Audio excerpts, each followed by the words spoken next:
My name's Leslie Barclay. I direct the University Centre for Rural Health, and I'm absolutely delighted to welcome you here tonight. And before I get started, I'd just like to acknowledge the traditional owners, past and present, and say thank you for their custodianship. To live in a gorgeous place like this that has been Aboriginal and still is Aboriginal is just such a privilege. And for their custodianship and their creation of this environment and their continued support of this environment, I think we need to thank them. We're very lucky to live in this wonderful place, and we share this place with some extraordinary colleagues, and James is one of those extraordinary colleagues. It's not very often that in a country town you find someone who is internationally renowned as a scholar, who's written books that have become textbooks or Bibles for the profession, and is continuing to write them.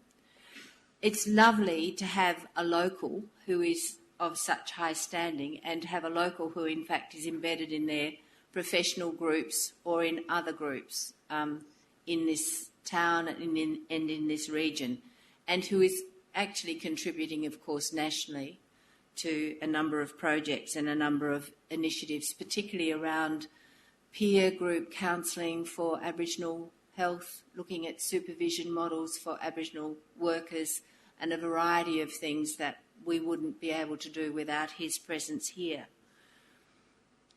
What I find exciting, and I've put the book back, and I think I might pinch it if there are any left at the end of the night, but the book actually exemplifies the sort of person who lives in a rural area who's essentially practical and applied.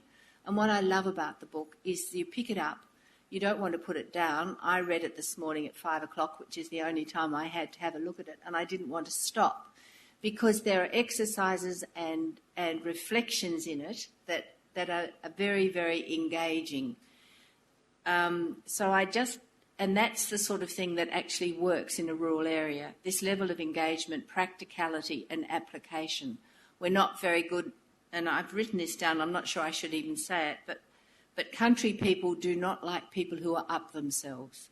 And it's that is not, if anyone was going to be up themselves, it could be James, truly. His standing is such, but it's not. And it's reflected in the book. And I'm sorry, it's a terrible thing to say, but I can't think of a better way to say it. And that actually does reflect the language of a rural area. We do say that. So I think it's an applied and practical book that's going to be hugely helpful, not just for practitioners, but actually for students, I think, as they go through and learn and reflect on some of the clinical skills they start to develop and need to hone as students. All right, now I'm going to hand that over to James, and then you have to excuse me. I'm sorry I have to leave, but we have some of our staff here, as well as James and Judy from their team, so I'll definitely hear what happens subsequently, and if any books are over, I'm in the queue. So excuse me, and over to James. Well, thank you, Leslie, for a really, really generous introduction. Thank you so much. I'd like to acknowledge Leslie. She's gone now, but for the academic freedom that she facilitates at UCRH, which has really kind of allowed a lot of us here to flourish. I'd like to just acknowledge the three organisations that have come together to put this on: Mental Health Professionals Network, UCRH, and Australian Rural Health Research Collaboration. I'd like to acknowledge also my co-authors, who of course aren't here because one of them's in New Zealand and one of them's actually another one's in Australia and another one is in the UK, so it's quite an international collaboration, this book. And I'd like to thank and acknowledge my partner Judy, who has had to sit through several books for her patience, love, and support. So thank you, Judy. This seminar is being audio recorded. So if anyone has a problem with that, I'm not quite sure what I'm meant to do about it if there is a problem, but if anyone does have a problem, I don't know. Does anyone have a... All right. We will, because it's being video audio recorded, afterwards the questions actually do need to use the microphone so that people remotely can hear the questions. Okay. All right. So, and please turn off your phones. All right. So this story really started for me here in London, and I'd gone back. I was already living in Australia, but I'd gone back to the UK for a couple of years, and it was last century. And not only was it last century, but it was right at the start of CBT training in the UK as well. And this was the second year that the Institute of Psychiatry, which is probably the premier training centre certainly for clinical psychologists and psychiatrists in the UK, second year that was running a CBT training programme. And so I was fortunate enough to be there and to get on the programme. And about 4 weeks into the course, I said to one of the other trainees, we were both clinical psychs at the time, but doing this sort of new therapy, I said, why don't we try this out on ourselves? So she and I decided to meet for a few sessions together. And so we did co-therapy where one of us was therapist and one of us was client for 50 minutes each way. And then in between, we had sort of about 15 minutes of reflection time on how it was being the client, how it was being the therapist. And then between our sessions, we also wrote up our reflections as well. And at the start of the next session, we discussed our reflections together. And for me, that was probably the most valuable part of my training in some way. I got so much out of that. So roll on another 10 years, and I'm back in Australia. And I'm doing a PhD at Southern Cross University. And I'm a year into the PhD, and I've already been through 2 topics, neither of which are quite worked, and I haven't really got off the ground yet. And I got approached to become a lecturer at James Cook University, North Queensland. And I thought, well, this is probably why I'm doing a PhD anyway, is to sort of move into the academic realm. So I said yes, moved up there with 2 failed PhD topics. And I was teaching the CBT training program. And I thought, remembering my own experience when I'd been training, I thought, I wonder if I can bring this kind of process into the training program that I'm running. And that was really the start of what I call self-practice, self-reflection. So I'll come back to that in a minute. But so this ended up being my PhD at Southern Cross University, 2002. Published the first paper on self-practice and self-reflection in 2001. Please say that these are some of my co-authors and people I've been collaborating with. Bev Harhoff from New Zealand. The others are all from the UK. By 2014, it got to the point where some people completely unknown to us were actually doing a meta-synthesis of our research on self-practice, self-reflection. I had no idea what a meta-synthesis was. I don't know if you do, but essentially it's the qualitative version of a meta-analysis. So it's basically bringing all the studies together and drawing out the conclusions from the range of studies. This year has been a sort of real bonanza, I think, in terms of self-practice, self-reflection. So it's suddenly sort of taken off. So not only the book, but they're certainly not all mine, but there have been 10 journal papers, and the Australian psychologist is doing a feature on self-practice, self-reflection in the next issue. So should therapists practice what they preach? That's the topic for tonight. And I've broken this down into 2, yes or no, and if so, why? And if we think they should, what form should it take and when? And I should say that the second question, there is literally no research on at this point in time. So it's even a question that I've only just sort of come to myself, reviewing literature across not only self-practice, self-reflection, but personal therapy, mindfulness, and several other personal practices that therapists have been doing.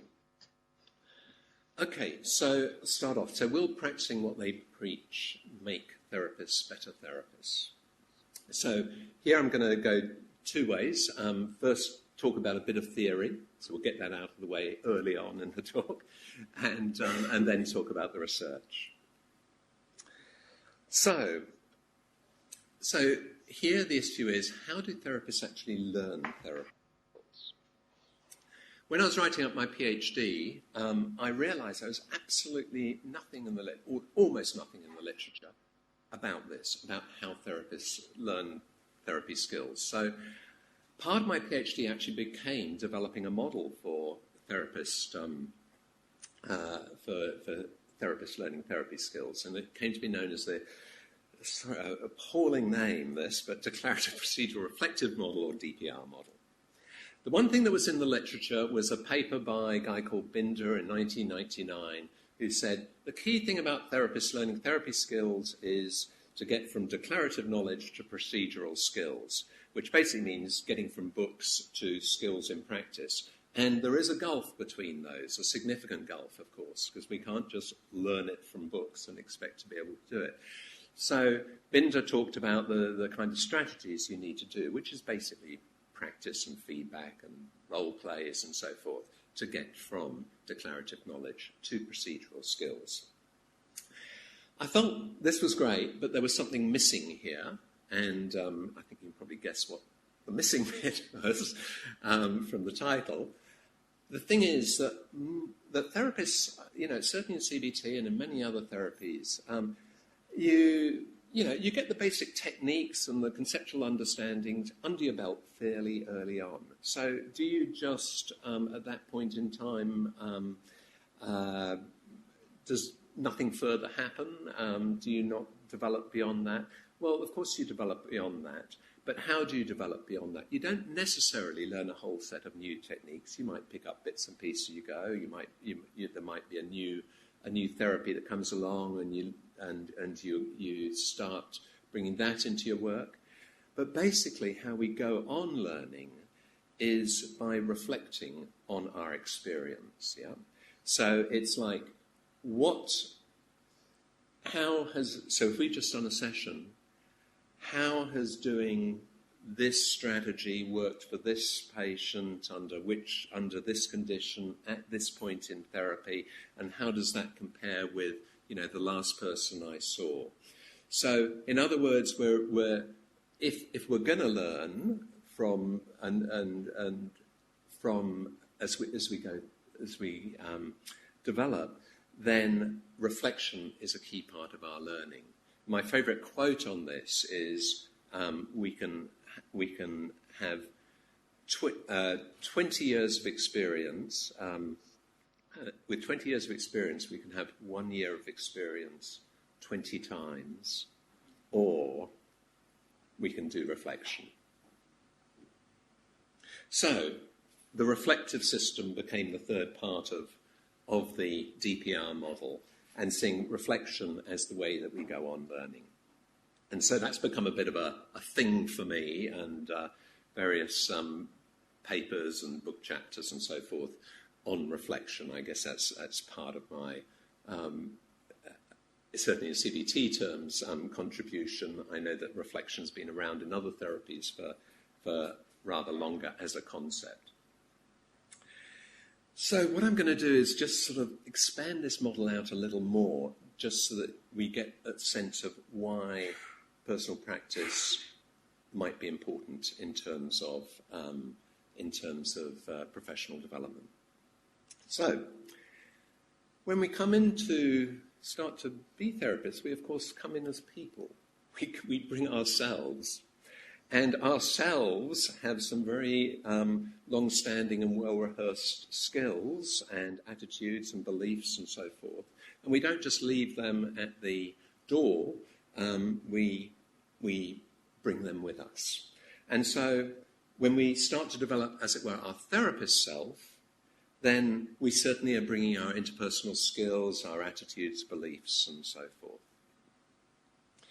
We're also learning some new interpersonal skills. We might learn about the importance of empathy. We might learn about how to repair therapeutic ruptures. So there's things we learn about interpersonal skills as a therapist.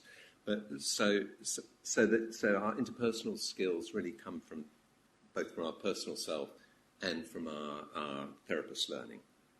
Of course, we also learn conceptually new conceptual knowledge, formulation, and technical knowledge about how to, what kind of techniques and strategies our particular therapy might use. And that translates into conceptual skills and into technical skills. And then as we go on and we become more fluent with our therapy and it stops being so clunky, which it often tends to be when we're learning, then that gets into a more refined, integrated kind of a skill set. So that's there's an expanded version yet beyond this, but I'm not going beyond this in terms of the DPR model.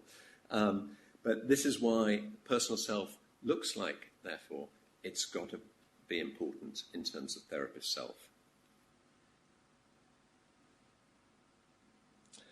Okay, so how therapists can fail to deliver? Well, obviously a number of ways. There can be a basic lack of understanding of the therapy, so that's declarative knowledge. There can be a skills failure, therapist self. There can be poor reflective skills, so we just keep on doing the 1 year of experience 20 times. Or, and then I'm sure you can think about some of the things that might happen here. We might have personal problems, we might be depressed, we might be anxious, we might not be terribly self-aware, we might lack maturity, we might have certain attitudes or motivational things that mean that we don't work well, say, with certain kinds of clients or patients, and we might have our own interpersonal difficulties. So there are a number of ways clearly that things can break down in the personal self as well as in the therapist self that will contribute to therapy not working so well. So our personal practice focus then, in terms of practicing what we preach, does therefore, I would suggest from a pure theory angle, suggest the importance of both personal development and skill development. So I would suggest that from a purely theory angle, if we look at that model, then theory certainly suggests that it is important that therapists engage in personal practice. What about the empirical research? What does that look like? So what I'm going to just review three practice what you preach methods right now: personal therapy, self-practice, self-reflection, and mindfulness. There are certainly others. There's compassion-focused approaches, for instance. There's a variety of different therapies. But in terms of actually what's written up in the research literature, there isn't a whole lot that's actually researched what works. And these are probably the three areas that are best researched. Okay, so does personal therapy enhance your skills as a therapist? So, Freud, of course, was totally responsible for both the birth, really, of psychotherapy, and also for the birth of personal practice, because personal practice, the psychoanalysis of the therapist was absolutely key in terms of training in Freudian psychoanalysis. So Freud here saying, everyone who wishes to carry out analysis on other people shall first himself undergo an analysis by someone with expert knowledge. Impressions and convictions will be gained in relation to oneself, which will be sought in vain from studying books and attending lectures. So Freud was very, very clear that the bridge between declarative knowledge and procedural skills was a big one, and for him and psychoanalytic training, personal therapy was the way to bridge that gap, as it were. So you might ask, well, do therapists actually have personal therapy? What does this look like? So this 2011 review of a very large number of therapists worldwide, overall it turns out 87% of therapists do have personal therapy, 91% in Australia, so we're just above the 87%. And of course this varies, as you might expect, across theoretical orientations. So as you would expect, it's highest in psychodynamic therapy, where personal therapy is central. I'm not even sure why it's not 100% there, but they reported 94%. Humanistic therapy, very high, and turns out to be lowest in CBT, which might not surprise people.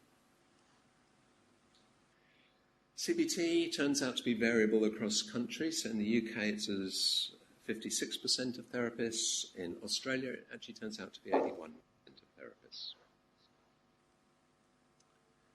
What are the most important influences on therapists? Do they think that personal therapy is important for them? Turns out that personal therapy turns out to be the third most important thing that therapists rate. So it's clearly perceived as important in terms of their training. So the actual experiencing therapy of patients coming first and formal supervision second. So personal therapy is clearly a part of training of many therapies, particularly longer ago. Not so much now with the advent of CBT and other approaches.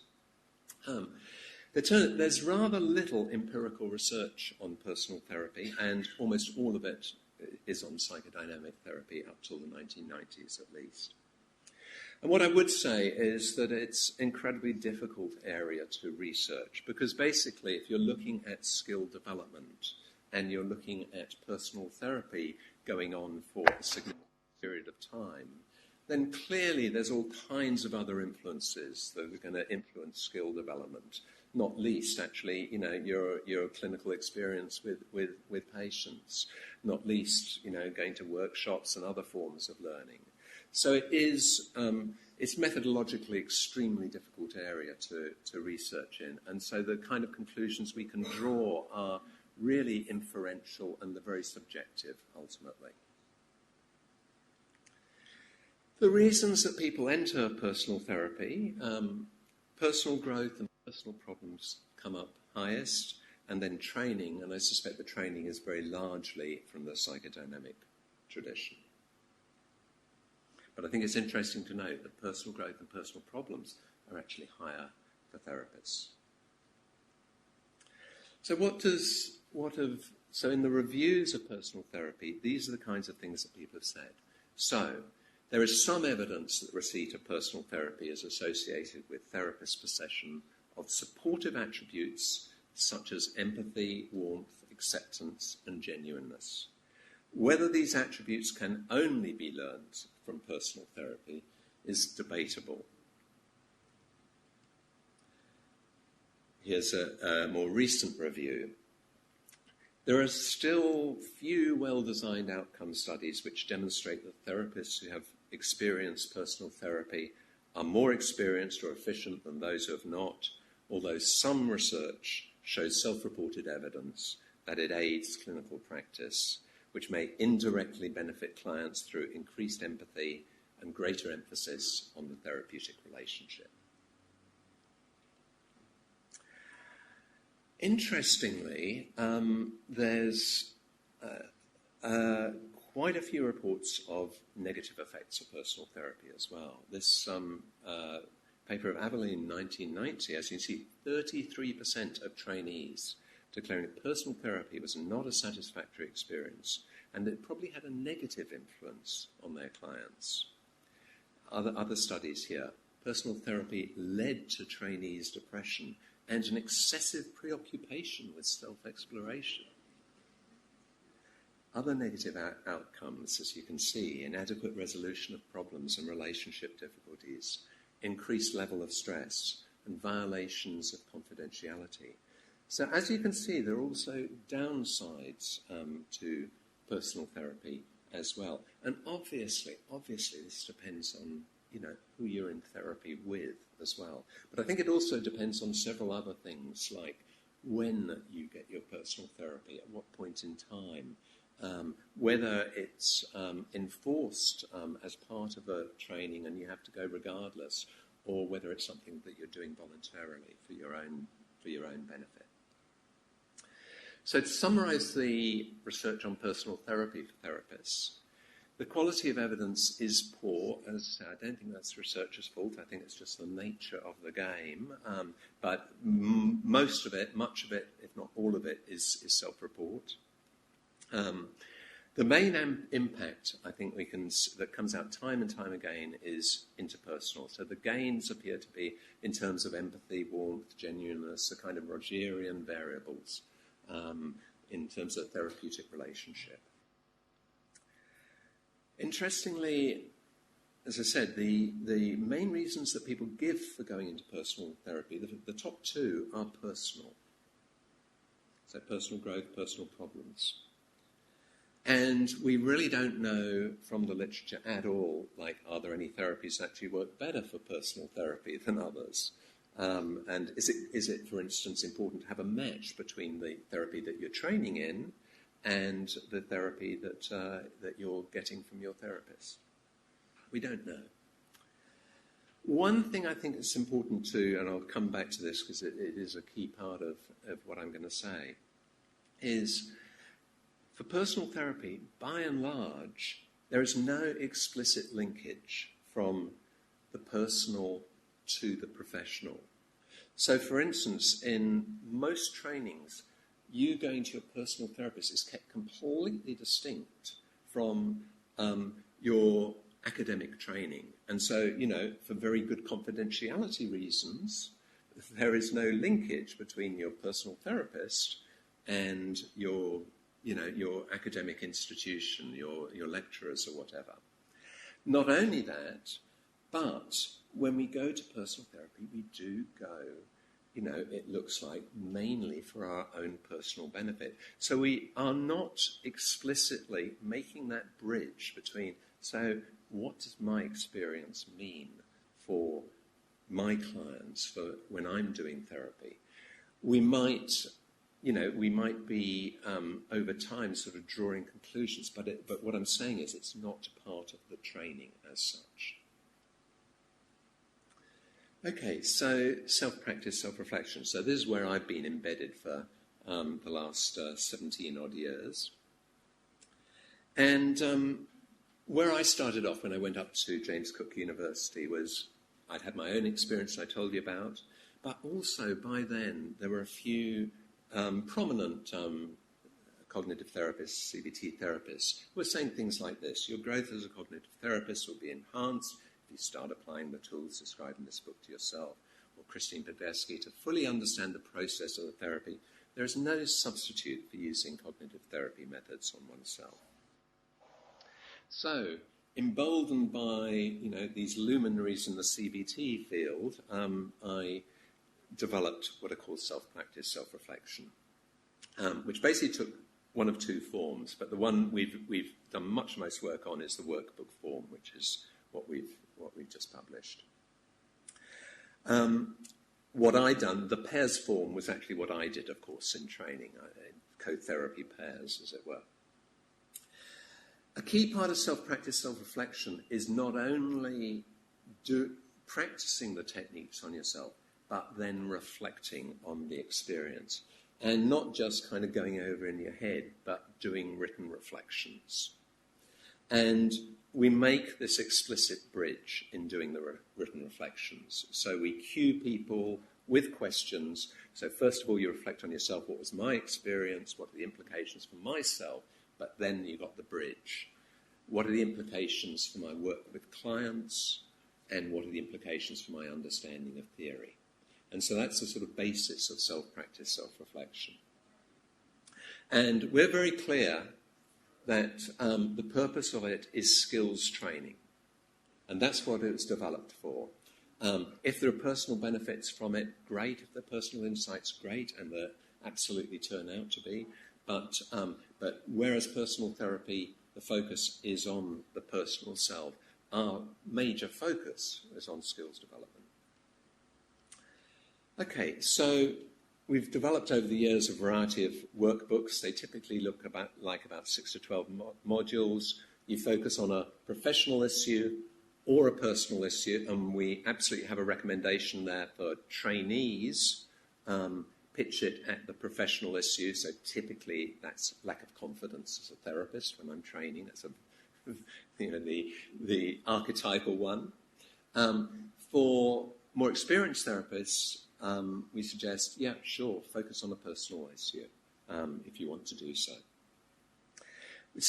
We use the workbook, starting off identifying a problem, conceptualizing and addressing it, using a variety of techniques through the 12 modules, and then reflecting on that experience and reflecting at those different levels, reflecting on the self, reflecting on implications for therapy, implications for theory.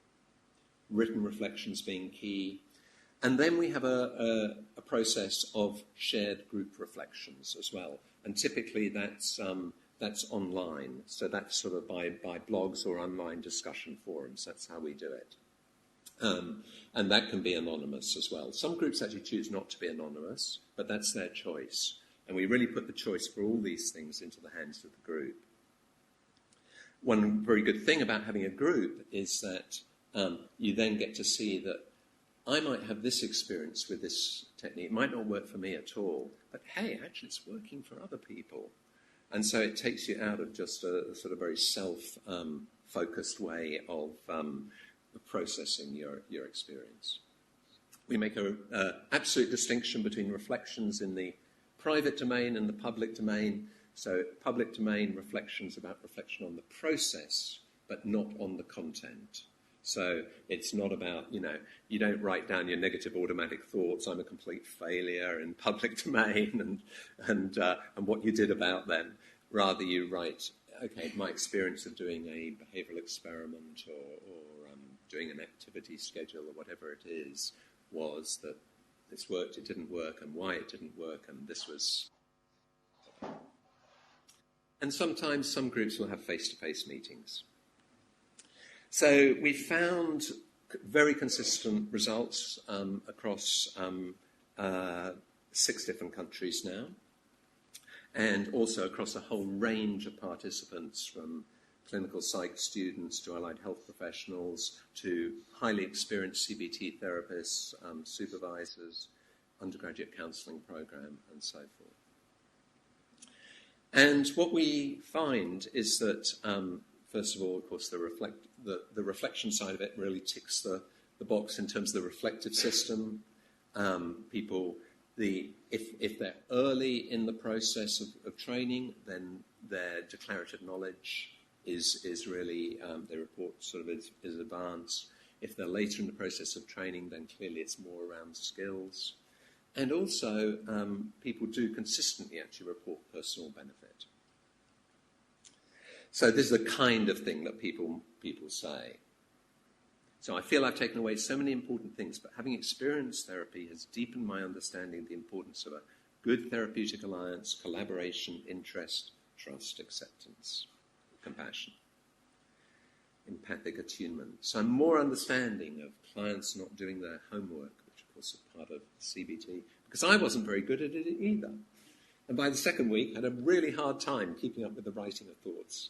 Somehow behavioural experiments seem easier to complete than homework, and so I guess I changed what I give to clients as homework too, etc. Some of the self-awareness. So here, Karen saying, for me personally, it was a chance of self-discovery which unearthed some amazing facets about the way I deal with my problems, as well as a true test of the cognitive behavioural methods of intervention. And Jeff, as you can see. And self-reflection. So here, important skill I've learned is self-reflection, and so on. And a real integration of declarative and procedural. So SPSR cemented the theory we are reading and learning and provide me with an insight into how clients feel when asked to engage in cognitive therapy. Okay, so mindfulness, briefly. So does training in mindfulness mean you're going to be a good therapist? So this is a review article by Davis and Hayes, and these are the kinds of things that mindfulness practitioners and therapists report. So increased empathy, mindfulness and therapeutic presence, counselling skills, more attuned, better therapeutic relationships, also decreased self-compassion and less stress, rumination, depression, anxiety, etc. So, okay, come back to our question now. Will practicing what they preach make them better therapists? I think our empirical research would broadly suggest yes, but I do think it's complicated, and we really need a whole lot of research around what therapy, who with, how it's delivered, in what form and when, and so on. What I think is absolutely in common between self-practice, self-reflection, personal therapy, mindfulness, and indeed other things like compassion programs is the impact on the therapeutic relationship and on interpersonal skills, which is consistently reported as a central thing by all of them. So, also, the other thing is increased self-awareness. So I think that's the one thing that we can absolutely say from all the literature. It's totally consistent across all those domains, reported impact on the therapeutic relationship and interpersonal skills. So it seems to me that we actually have to ask, what are our goals in personal practice? What's the purpose? So one of the things that might determine what you do is where you're focused. So whether you're focused on skill development, whether you're focused on personal problems, if you're focused on personal problems, of course you go to personal therapy. What else would you do? Self-awareness, increased self-awareness, that seems to be pretty common across those domains. Personal growth, yeah, we probably want to go to personal therapy but self-practice, self-reflection, we're certainly getting a lot of reports of that as well. Resilience and burnout prevention, yeah, we're getting, probably particularly in the mindfulness literature, that's highlighted. So it is a question, I'd suggest, of horses for courses. So what are the personal needs? Self-awareness, therapy skill development, and if so, what therapy are we talking about? And obviously this is going to make a difference because whereas in CBT, the skills can actually be self-practice, it makes absolutely no sense in psychoanalytic therapy for the skills to be self-practice because it's all about the therapeutic relationship. So how can you self-practice that one? What stage of training or development are we talking about? So that's going to be an important determinant as well. The more I read the trainee literature, the less I think that personal therapy, at least in the sort of the kind of shorter training courses, it might be different in psychodynamic therapy, but in the shorter training courses, in various therapies, it seems like that being sent to personal therapy as a core component of your course does not necessarily work that well.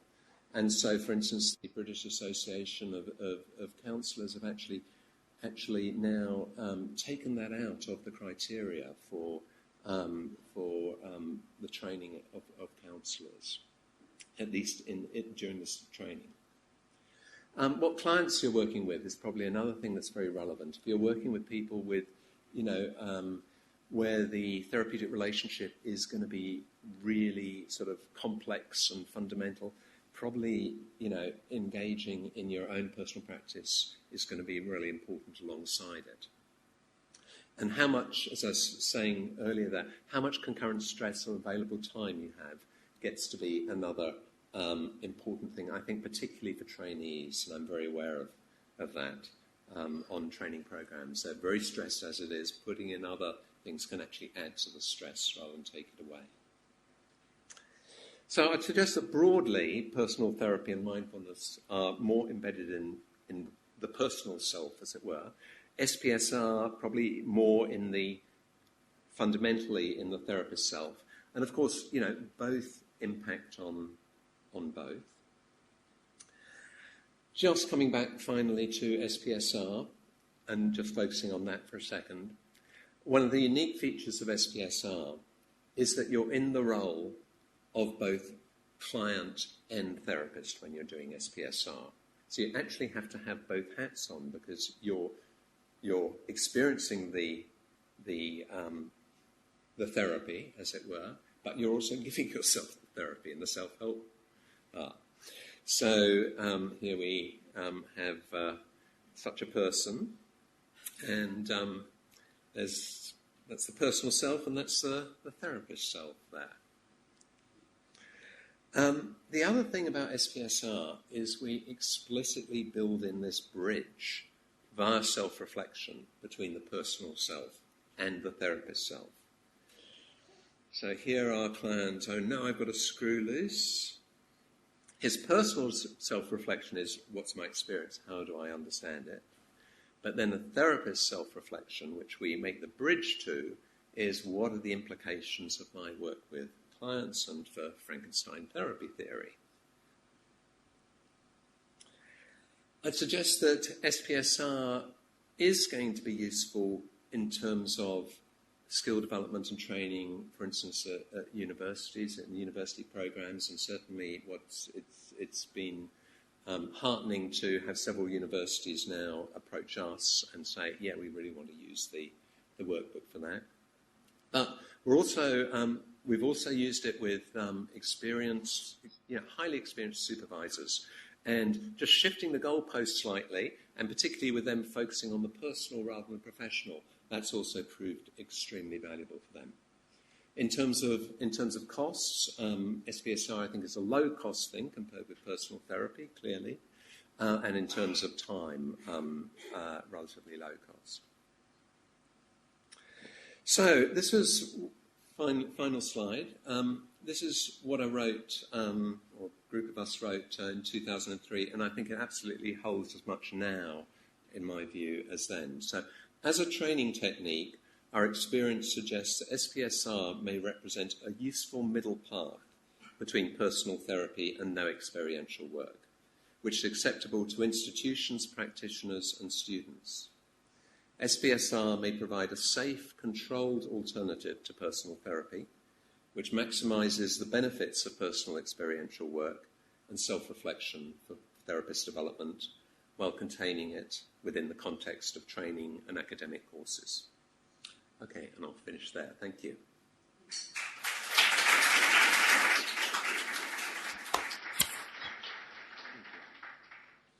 So I don't know if anyone's, I'm aware it's late, and thank you so much for your attention and for coming at this late time.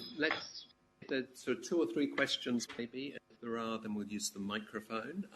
And if there are any from remote sites as well, maybe we'll start off with you. If you have any questions there, thanks. You haven't even got the wine and the food to follow up with. So thanks a lot. Anything from remote sites, first of all? Yeah, it's Deb from Port Macquarie. I'm a dietitian and family therapist. I was just interested, your comment about the when I did my family therapy counselling training in 2008 to get more skills to practice, that personal therapy was a a mandatory component. You know, you couldn't practice in an area that you hadn't worked through yourself type thing. And yours, you know, it was interesting the comment that the British Centre has taken it out and you're coming up with this SPSR. So is that something that, where's that sitting with academic courses and things like that? Have you had any feedback? Feedback about the personal therapy side of things or the SPSR side of things? Yeah, the SPSR things have been included in training and stuff. So we've had several, we've got SPSR running in Hong Kong. I've just been in Hong Kong recently, to my surprise. Found out that the Chinese University of Hong Kong is running SPSR programs. I know the Uni of South Australia is running an SPSR program. Several programs are running in the UK, Sweden. So yes, it's out there basically. Our hope is that it's going to, obviously we hope it's going to expand. The other thing I should say that's happening is that this book is the first in a series. So we're actually going to do SPSR books. The next one off the shelf is SPSR Schema Therapy. The next one off the shelf will be SPSR ACT, and the next one will be Compassion Focused Therapy. So we've got 4 in the pipeline, or 3 others in the pipeline. Okay, anyone here? Any questions here? Yeah, Harry. No, sorry.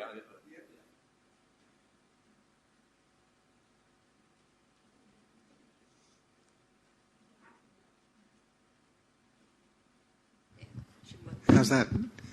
So, James, I think, of course, anything that increases skills in any part of our weird work is marvellous. So, but I can't help thinking that when cognitive behaviour therapy swept away the Rogerians and the post-Rogerians,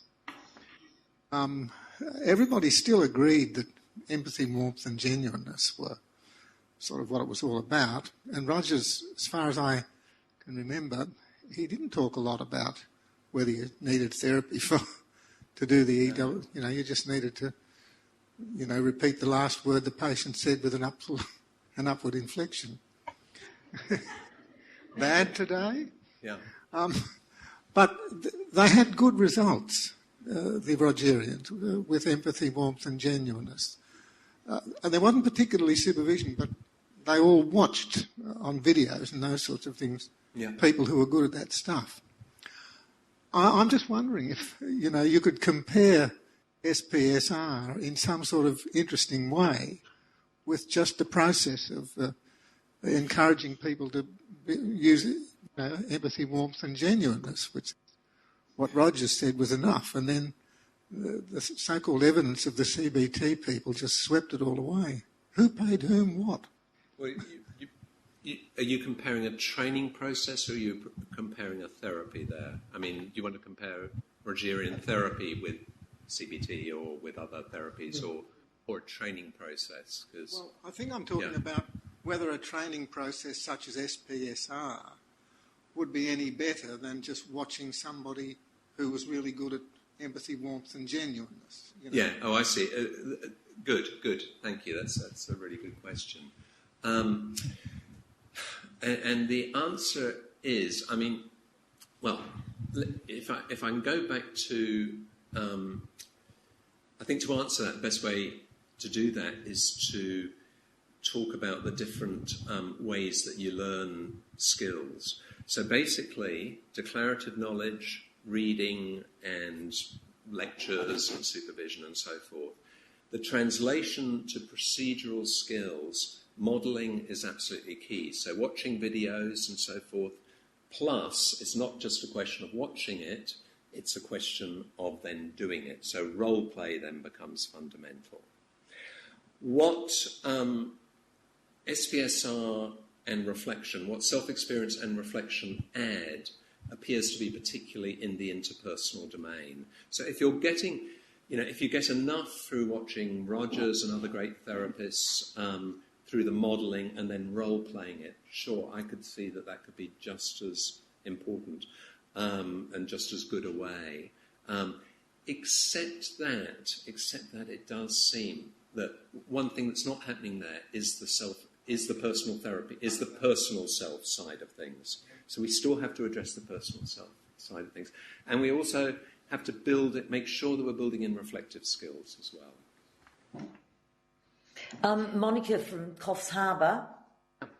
I just want to say that I understood that Freud said that self-awareness is really important, becoming self-aware, but it's a really hard thing to do. I think he was dead right.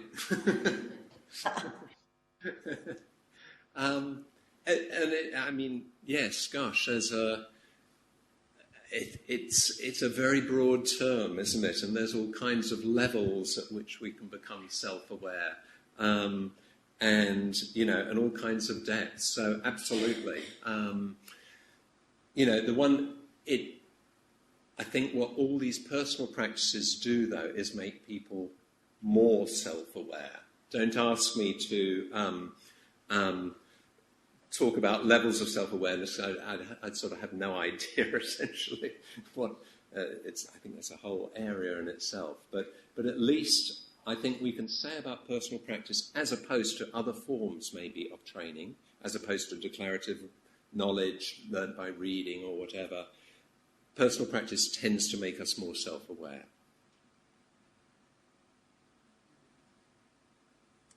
Any more questions here? All right. Raina? Yeah. It's not a very deep and meaningful one, James. I was just wondering, when you were talking about therapists and the percentage that had therapy, what therapists were talking about? Were we just talking about psychiatrists, therapists, or psychologists, clinical therapists, or any psychologist, therapists, or humble souls like myself, a mental health social work therapist? Thanks, Raina. There's the studies I was quoting, really big international studies. So the Orlinsky ones, which have done like thousands of therapists. So the ones where they looked at sort of whether there's personal growth or personal problems or whatever that brought them to therapy. And my understanding there was they're looking across the range of counsellors, of people who define themselves across. In those studies, they have subcategories of different kinds of therapists, whether they be whatever, humanistic therapists or CBT therapists or psychodynamic therapists.